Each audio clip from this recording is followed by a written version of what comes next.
Bismillahirrahmanirrahim. Assalamualaikum warahmatullahi wabarakatuh. Alhamdulillahi rabbil alamin.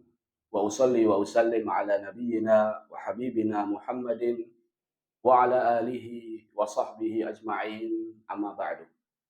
Kaum muslimin dan muslimat rahimani wa rahimakumullahu ta'ala.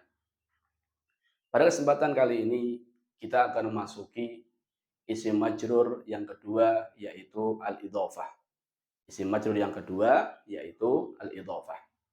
Pada pertemuan yang lalu kita sudah sampaikan bahwasannya isim majrur itu ada berapa?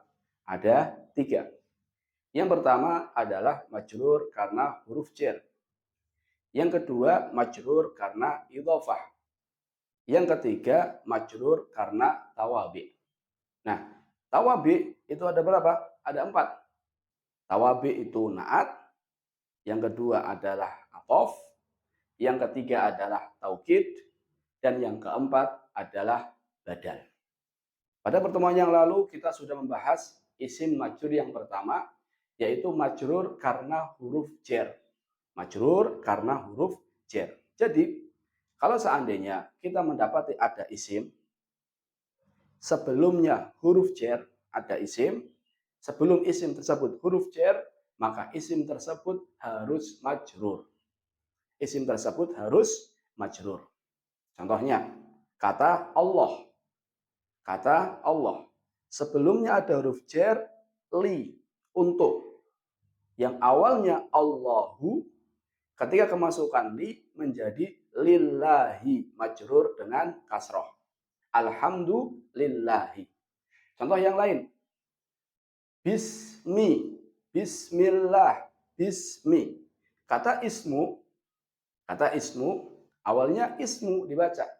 Namun karena diawali bi menjadi bismi. Al-masjidu. Al-masjidu dibaca dengan domah. Ketika diawali huruf jar maka menjadi majrur. Contohnya ilal masjidi. Jadi intinya kalau ada isim sebelumnya huruf jar maka dia majrur. Apa tanda jarnya? Tergantung. Kalau dia mufrad maka jarnya dengan kasroh. Kalau dia musanna jarnya dengan ya. Kalau dia jamak mudzakkar salim jarnya dengan ya, dan seterusnya. Ini yang kita pelajari pada pertemuan yang lalu. Pada pertemuan kali ini kita akan masuki isim majrur yang kedua, yaitu majrur karena idhofah. Mari kita simak. Isim majrur. Yang kedua, isim majrur dengan idhofah. Apa itu idhofah? Idhofah artinya menyandarkan. Idhofah itu artinya adalah menyandarkan. Menyandarkan apa? Menyandarkan sesuatu kepada sesuatu. Jadi menyandarkan sesuatu kepada sesuatu. Itu arti idhofah. Atau dengan kata lain, menyandarkan satu isim ke isim yang lain. Menyandarkan satu isim ke isim yang lain. Jadi idhofah itu menyandarkan sesuatu kepada sesuatu. Atau menyandarkan satu isim ke isim berikutnya. Lihat contohnya. Kitabu aliyin. Kitabu aliyin. Nah, kata kitabu disandarkan kepada Ali. Kata kitabu, buku, disandarkan kepada Ali. Ini yang disebut dengan apa? Idhofah. Contoh lagi. Babul masjidi. Pintu masjid. Kata pintu disandarkan kepada masjid. Ini yang disebut dengan apa? Idhofah. Contoh lagi. Khatamu adz-dzahabi. Khatamu adz-dzahabi.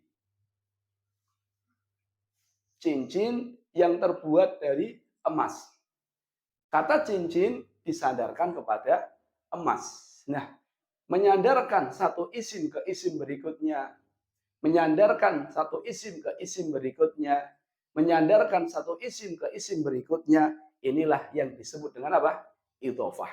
Jadi idhofah itu menyandarkan sesuatu kepada sesuatu, menyandarkan satu isim ke isim berikutnya. Nanti kita jelaskan lagi. Isim yang ke-1 disebut dengan mudhof. Isim yang ke-1 ini disebut dengan apa? Mudhof. Dan yang kedua disebut dengan mudhof ilaih.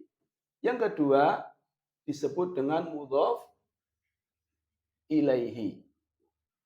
Jadi isim yang pertama disebut dengan apa? Mudhof. Isim yang kedua disebut dengan mudhof ilaih. Jadi kitabu disebut dengan mudhof, aliyin disebut dengan mudhof ilaih. Kita lanjutkan. Isim yang ke satu disebut dengan mudhof yang disandarkan. Yang kedua, isim yang kedua disebut dengan mudhof ilaih yang disandarkan kepadanya atau penyandaran. Dan ia majrur. Ini yang penting. Jadi yang majrur itu bukan mudhof, tapi yang majrur adalah mudhof ilaih. Yang majrur adalah isim yang kedua. Yang majrur adalah isim yang kedua. Yang majrur adalah isim yang kedua yang disebut dengan apa? Mudhof ilaih. Sekarang kita bahas. Kitabu aliyin. Kitab milik Ali. Kitab milik Ali. Mana mudhofnya? Kitab, mudhof. Mana mudhof ilaihnya? Aliyin. Mana yang majrur? Mudhof atau mudhof ilaih? Yang majrur adalah mudhof ilaih. Makanya di sini majrur. Apa tanda jernya? Tanda jernya kasrah karena dia isim mufrad. Jadi bacanya kitabu aliyin. Ustaz, mudhofnya majrur enggak Ustaz? Tidak. Mudhofnya bisa jadi majrur, bisa jadi mansub, bisa jadi marfu, tergantung kedudukannya. Kalau dia fa'il ya berarti dia marfu. Kalau dia mubtada ya berarti marfu. Kalau dia maf'ul bih ya berarti mansub. Kalau sebelumnya huruf jar ya berarti majrur dan seterusnya. Namun yang majrur, yang pasti majrur itu adalah mudhof ilaih. Sekarang kita lihat contoh berikutnya. Babul masjidi. Kata yang pertama disebut dengan mudhof. Mana mudhofnya? Ini, mudhof. Mana mudhof ilaihnya? Al-masjidi. Mana yang majrur? Mudhof atau mudhof ilaih? Yang majrur adalah mudhof ilaih. Tanda jarnya apa? Kasrah. Kenapa kasrah? Karena isim mufrad. Contoh berikutnya. Khatamud dhahabi. Kata yang pertama disebut dengan mudhof. Berarti khatamu adalah mudhof. Kata yang kedua disebut dengan mudhof ilaih. Berarti adz-dzahabi adalah mudhof ilaih.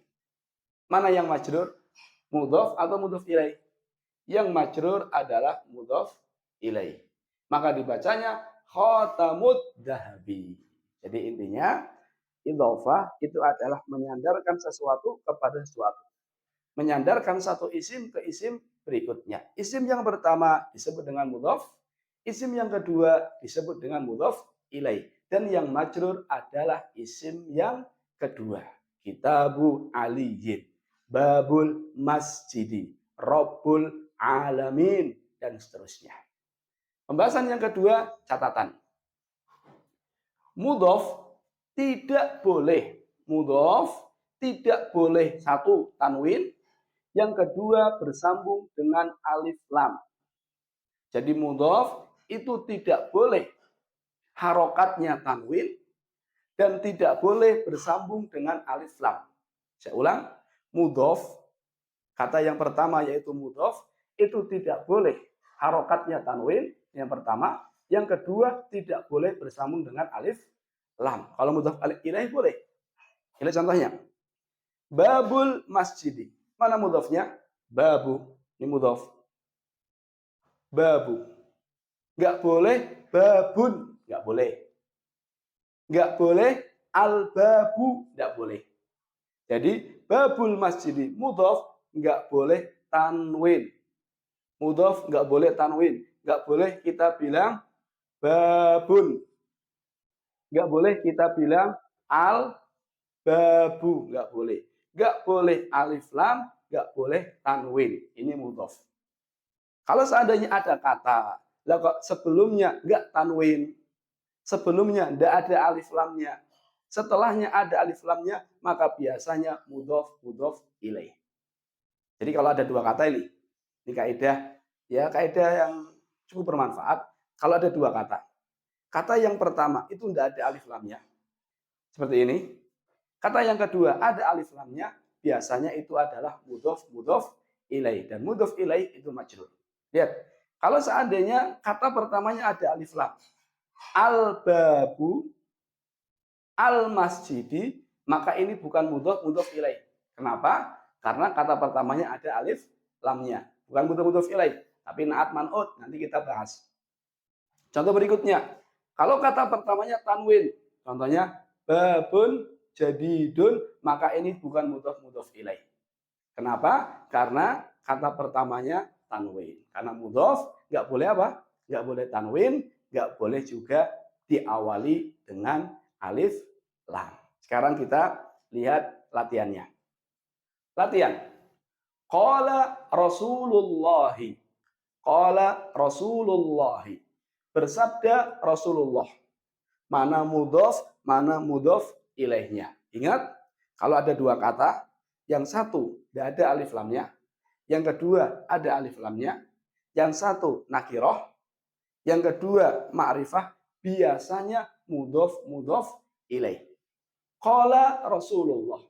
Bersabda Rasulullah. Mana mudhof ilaihnya. Mudhofnya adalah Rasul. Bagus, ini mudhof. Mana mudhof ilaihnya? Mudhof ilaihnya adalah kata Allahi. Ini mudhof ilaih. Mudhof ilaih. Lihat, Rasul tidak ada alif lamnya. Tidak pula bertanwin. Yang kedua ada alif lamnya. Kalau ada kata seperti ini, maka ini mudhof ilaihi. Bacanya qala Rasulullahi. Karena mudhof ilaih itu pasti majrur. Karena mudhof ilaih itu pasti apa? Pasti majrur. Sedangkan Rasul mudhof itu tergantung. Kalau dia fa'il ya rofa. Di sini fa'il. Qala Rasulu. Bersabda Rasul. Siapa yang bersabda? Rasul. Berarti dia fa'il. Makanya dia marfu. Namun intinya nih, kita bahas ini. Mudhof ilaih itu pasti majrur. Contoh kedua. Hada kitabullahi. Hada kitabullahi. Ini kitab Allah. Mana mudhofnya? Mudhofnya adalah kitabu. Mudhofnya adalah kitabu. Mana mudhof ilaihnya? Mudhof ilaihnya adalah Allah. Ini mudhof ilaih. Lihat ada isim yang sebelumnya nakirah, tidak ada alif lamnya, yang setelahnya ma'rifah, biasanya mudhof ilaih. Yang majrur mana? Mudhof atau mudhof ilaih? Yang majrur adalah mudhof ilaih. Maka bacanya hada kitabullahi. Jirnya dengan kasrah. Kenapa dengan kasrah? Karena isim mufrad. Bagus. Yang ketiga, alhamdulillahi rabbil alamin. Alhamdulillahi rabbil alamin. Mana mudhof ilaihnya? Mana mudhof ilaihnya? Mudhof di sini adalah kata Rabbi. Ini mudhof. Lihat, nggak ada alif lamnya. Mana mudhof ilaihnya? Mudhof ilaihnya adalah al-alamin. Ini mudhof ilaihnya. Rabbi mudhof, al-alamin mudhof ilaihi. Mana yang majrur karena idhofah? Yang majrur karena idhofah adalah mudhof ilaihi. Lihat, nggak ada alif lamnya. Yang pertama ada alif lamnya. Nakirah, yang kedua ma'rifah. Maka biasanya mudhof ilaih. Makanya yang majrur adalah al-alamin. Apa tanda cirnya? Tanda cirnya adalah ya. Kenapa ya? Karena dia mirip dengan jamak mudzakkar salim. Karena dia jamak mudzakkar salim. Jangan dibaca Rabbil alamun, salah. Namun yang benar Rabbil alamin. Yang keempat, hada kitabuhu. Hada kitabuhu. Ini kitab miliknya. Ini kitab miliknya. Mana mudhof ilaih? Mudhofnya adalah kitabu. Ini mudhofnya. Mudhof. Mana mudhof ilaihnya? Ini. Mudhof ilaihnya. Kok bisa Ustaz? Iya. Karena kitabu nakirah. Tidak ada alif lamnya. Disandarkan kepada ma'rifah. Apa ma'rifah di sini? Ma'rifahnya di sini adalah domir. Yaitu domir hu. Domir hu. Berarti kitabu mudhof dan dia marfu, sedangkan hu dia majrur karena idhofah. Kok bukan kitabi Ustaz? Iya bukan. Kenapa? Karena hu itu domir. Domir itu mabni, nggak bisa berubah. Jadi mudhof ilaih itu bisa bentuknya isim dohir seperti ini, bisa juga bentuknya isim apa? Isim domir. Kitabuhu, qalamuka, kanya mudhof ilaih. Qalamukum, kumnya mudhof ilaihi. Qalamuki, kinya mudhof ilaihi. Kitabuka, kanya mudhof ilaih. Jadi mudhof ilaih itu bisa berbentuk domir. Mudhof ilaih bisa berbentuk domir. Jadi kalau ada isim, kok disandarkan kepada domir, maka biasanya domir di situ kedudukannya adalah mudhof ilaih. Contoh yang kelima, babul wudu'i, babul wudu'i, babu sholati, babu az-zakati. Mana mudhof, mana mudhof ilaihnya? Mudhofnya adalah kata babu. Ini mudhof. Lihat, ada alif lamnya. Mana mudhof ilaihnya? Mudhof ilaihnya adalah al-wudu'i. Ini mudhof ilaih. Lihat, ada alif lamnya. Jadi kalau ada isim nakirah plus ma'rifah, biasanya mudhof ilaih. Mana yang majrur? Yang majrur yang mudhof ilaih. Apa tanda jarnya? Kasrah. Kenapa kasrah? Karena isim mufrad. Kasrah karena isim mufrad. Catatan seperti biasa, selalu ingat tanda-tanda i'rab. Isim mufrad, dhammah, fathah, kasrah. Kalau rafa dengan dhammah, nasab dengan fathah, jar dengan kasrah, dan seterusnya, itu harus senantiasa diingat. Ini pembahasan kita pada kesempatan kali ini. Intinya, isim majrur yang kedua adalah idhofah atau dikenal dengan mudhof ilaih. Kalau ada dua isim, yang satunya nakirah, di antaranya tidak ada alif lamnya. Yang keduanya ma'rifah, di antaranya ada alif lamnya. Yang satu tidak ada alif lamnya, yang kedua ada alif lamnya, biasanya disebut dengan apa? Mudhof ilaih. Mana yang majrur? Yang majrur adalah mudhof ilaihi. Contohnya babul masjidi, qalamu aliyin. Kemudian apa lagi? Khatamud zahabi. Dan contoh-contoh lainnya. Bisa sering berlatih dengan melihat di Al-Quran, hadis, maupun buku-buku bahasa Arab. Barangkali hanya ini yang bisa sampaikan. Terima kasih atas perhatiannya. Mohon maaf atas kesalahan. Kita tutup dengan doa kafaratul majlis. Subhanakallahumma wa bihamdika asyhadu an la ilaha illa anta astaghfiruka wa atubu ilaik. Wassalamualaikum warahmatullahi wabarakatuh.